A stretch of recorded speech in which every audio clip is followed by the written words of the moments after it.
So 18th నుంచి assembly session వెళ్తున్నానండి. Assembly session attend అవుతారా?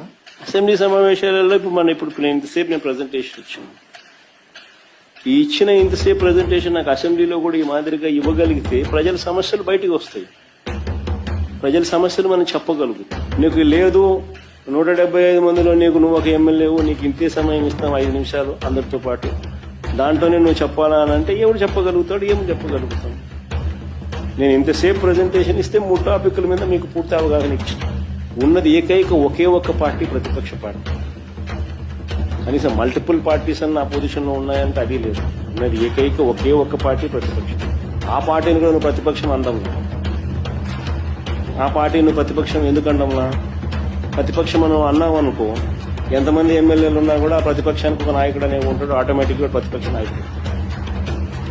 ఆటోమేటిక్లీ ప్రతిపక్ష నాయకుడు అయినాడు అని అంటే ఆయనకు నువ్వు సభా అధ్యక్షునితో సమానంగా మైక్ ఇవ్వాల్సి వస్తుంది. అది ఇవ్వడం నీకు ఇష్టం లేదు కాబట్టి అది ప్రతిపక్షమే లేదంటుంది. అది ప్రతిపక్షమే గుర్తింపు ఇవ్వని అంటుంది.